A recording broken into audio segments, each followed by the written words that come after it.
Thank you, Chief.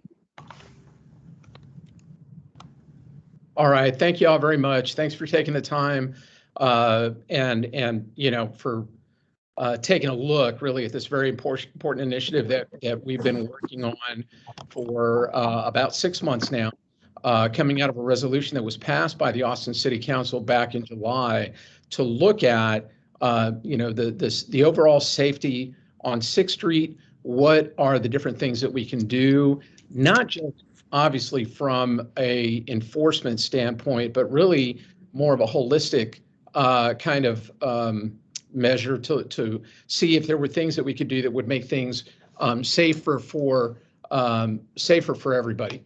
And so the team has been working. We had already provided one update in October, and we just released a new update yesterday. And I just want to kind of focus, there's about 13 different action items that are listed in there, but I really wanted to focus on just a few, just for the purposes of this, to give some broader talking points. And then certainly I can take some questions towards the end of this. So first, and really what I'm looking at is the things that I think are probably going to be some of the most impactful, even if they are going to take a little bit longer to implement. But the ones that I think that we would get a lot of value out of. So first, action item number 7, which is exploring the feasibility of creating a dedicated EMS presence during weekend nights with people that have, specialized vehicles for rapid response and those kind of things. I've had rescue task forces in place for some time in the 6th Street area, particularly on the weekends and during the time when it's a heavy traffic time for our entertainment district. That is a combination of EMS and fire personnel along with police personnel that can quickly be mobile, can get to parts of 6th Street that otherwise are inaccessible to vehicles, especially when there's a lot of foot traffic, and really have that holistic response from a security standpoint, as well as someone who's there who can provide medical treatment. What we're looking at now is creating that dedicated space for it so that we have it every single weekend and not just on the weekends where we think there might be heavier traffic or we have a special event. So that is one of the things that I think is going to be very, very impactful. Action item number 8 discusses a process and program for creating licensing for businesses that stay open after midnight, so that there's mandatory safety plans in place and that it includes minimum security requirements as part of their operations, and they have regular ongoing training, cooperation and coordination with the police department, so that we create, really kind of a baseline plan for businesses that make it that if they get the large crowds, if we have something that happens in there, we have the private security personnel that work there that know what they should do and have kind of practiced this already a little bit with the police department and have plans in place. We think that would be very, very beneficial. Action item number 3 really talks about dedicating wider walkways for patrons to be able to explore pilot options such as cafe seating and other pop-up type efforts that would that really are going to assess the feasibility of changing the just the nature of how 6th Street is right now with the very, very heavy foot traffic and large crowds that tend to gather outside of particular establishments. By placing cafe seating out there, that would certainly change that culture a little bit, and we think that may be beneficial, as well as expanding the hours when people can really enjoy the entertainment district. The last thing that really is part of that we think is very important is to really work on the barricading that we have for the 6th Street area. We're always worried about vehicles that that might end up downtown. We plan for that, and we want to make sure that we have the very best equipment in place. So we will be putting forward in the future, you know, some different ideas on things that we can do in the area of barricades that really make it a little bit safer. Those are kind of my prepared comments. I'll go ahead and open it up for questions. If we should we keep our cameras off or for the question? If you want to turn back on your camera, that's okay. And if you wouldn't mind too, Paige, just letting us know which station you're with. I believe that you're with KVU or CBS Austin. Sorry, I'm still memorizing. Yes, Paige Hubbard here with CBS Austin. Thank you all so much for making this available to us. Chief, first off, I want to know, how confident is APD that this plan will make things safer? I know it won't bring an overnight success, but some would say maybe it's a step in the right direction. Or, you know, I think I can say with a certain degree of certainty that it's going to be impactful. And that's the most important thing, because just like you said, we're not going to have overnight, you know, change that's going to happen in the area. Even as we've continued to put our safety measures in place, we've continued to see things happen in our entertainment district on the weekends. So we have to continue to evolve and really look at the measures that are available to us from that holistic perspective. So as I said, not just solely looking at it from a you know, an enforcement or APD is going to be able to do, you know, everything, but look at bringing in all the departments from the city that might be able to impact this. And I think that the memo kind of lines out how we've done that. Thank you, Paige. And I see that Priscilla with Univision has her hand up next. Hi, Chief. Good afternoon. I would want to know a little bit more about what additional measures the city is taking place this weekend. We know that, you know, it's New Year's Eve, and there's expected to be a lot of people downtown in celebration. So is there any additional security that will be in place? So we always staff up very strongly for New Year's Eve. I can tell you that, you know, the department, along with others, have been, you know, we have our staffing issues, of course, as other departments in the city and other, you know, really other businesses in our community are having problems with staffing as well. But we are going to be staffing, overstaffing in the downtown area. So meaning taking it up to 100% and then adding additional staff on top of that, as well as staffing to 100% throughout the whole city, so that if we do need to pull in officers from other sectors to come downtown because of large crowds, then we're able to do that. So we do have that. We have an operations plan in place, and we'll be ready for New Year's Eve.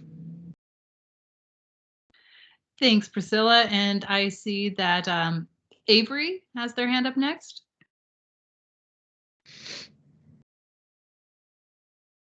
Hey there, Avery Travis with KXAN News. Thanks for having us. I'll go right off of Priscilla's question.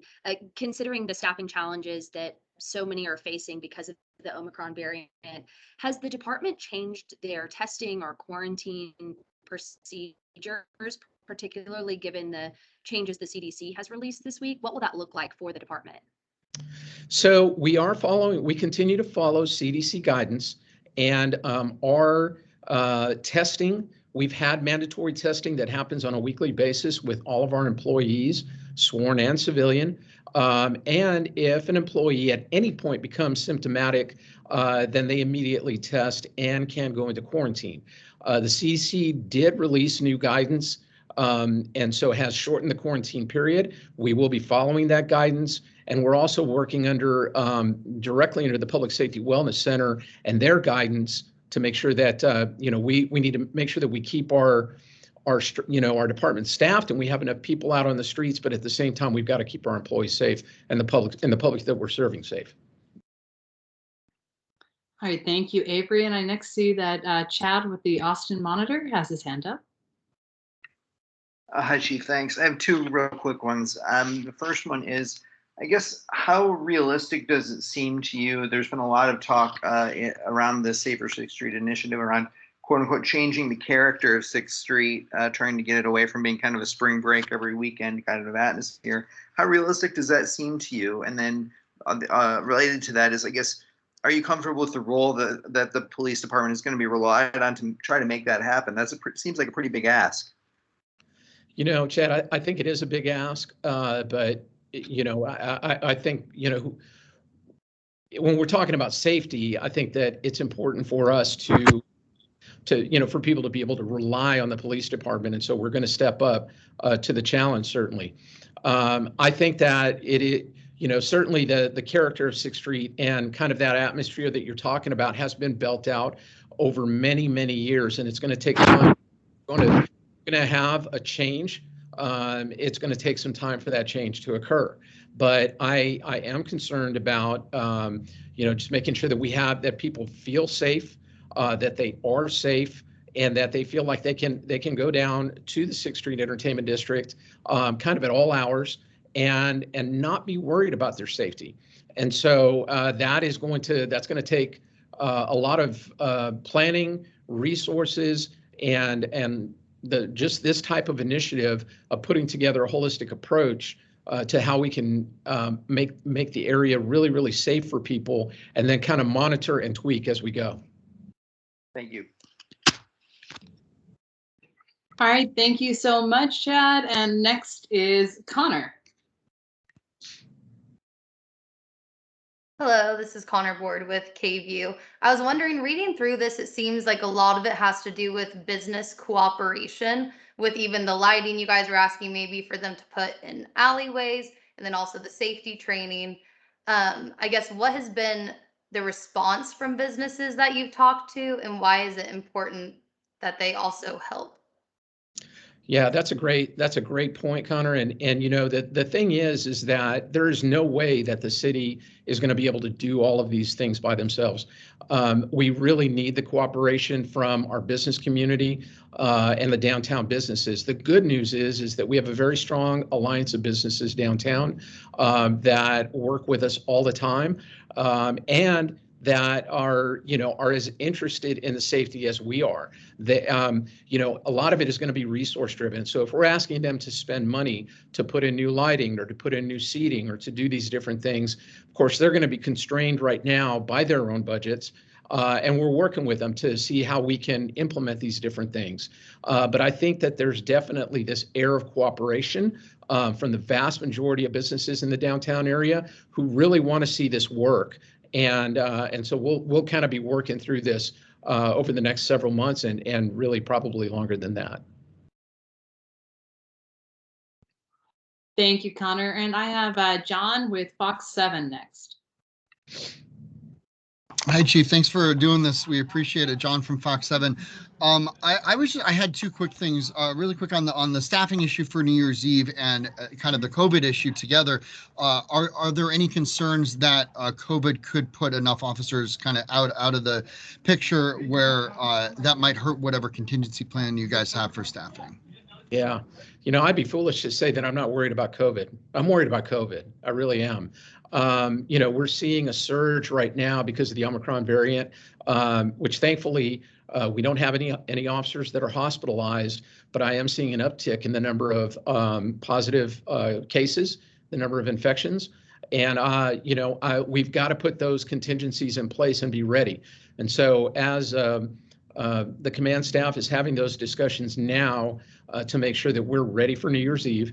And, you know, we'll be making sure all of our officers are using the right protocols and are making themselves as safe as possible. We also worry, about the interactions with the public. We ask the public to please, be, themselves to be cognizant of the fact that COVID is very much with us. And, we don't want to see those super spreader events. So for them to exercise caution as well. But we will have contingencies in place to make sure that we're properly staffed for New Year's Eve. Really quick, just on the lighting component of it, can you talk a little bit more about what that's going to look like? I understand that, things have already been done, that, lights have been fixed that were broken. What could that look like in the future, and how important a component is that? I know a lot of people, just have concerns about walking in that area and making sure it's adequately lit. Right. When you go to 6th Street on the during the nighttime and on the weekends, you will see that generally most places are fairly well lit. And like you said, we have had, we've had the city come out and fix a number of lights that were broken. What there continues to be a concern about is in the alleyways that are not the main streets, and that those sometimes can be pretty dark.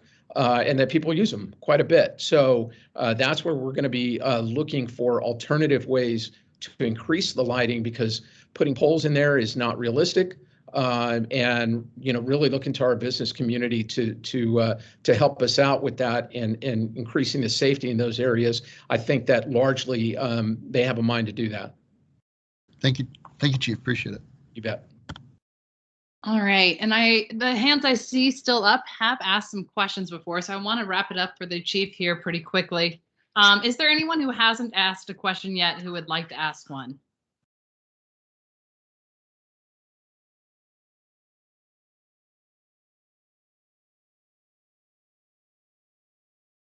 All right, if not, I guess I'll give it to more of the hands up, which was the last, which is Paige, and then hopefully I think we can wrap it up from. Chief, I know you talked about, this has been a plan that you all have been working on for the past 6 months, and we know that there's been past incidents, but what was the turning point or the catalyst for you all to say, okay, things keep happening, what brought us all here today to share these plans or initiatives to, keep things safe? Yeah. I'm not sure that there was any one catalyst, but you remember 6 months ago is when we had our mass shooting that occurred in the downtown area. And, that's going to live with this community for a while. I think that, it certainly will always bring the safety of our downtown area back to the forefront. An incident that happens like that, I certainly do not want to see any more incidents like that, but we've continued, even in the months since, to see shootings that have happened in our downtown area. I've been talking about gun violence and responsible gun ownership and making sure that we're securing our weapons and don't make them available to be stolen the very best that we can, because we have seen a proliferation of illegally owned firearms on the street. My officers continue to make seizures on a weekly basis of illegally owned firearms. And it continues to just be a very, very big concern for me and for this department. And so, that I think kind of in hand with the things that we've seen happen, plus the history. And we know this is not a new phenomenon, and really saying we need to come up with this really, really robust plan to address these things. And so I think all of that together is really what was the catalyst to get this thing going. Thank you. Any final thoughts, Chief? No, once again, just thanks everyone for taking the time. Hopefully I was able to answer at least a few questions and to give some broader perspective. This is really, the next step in the process.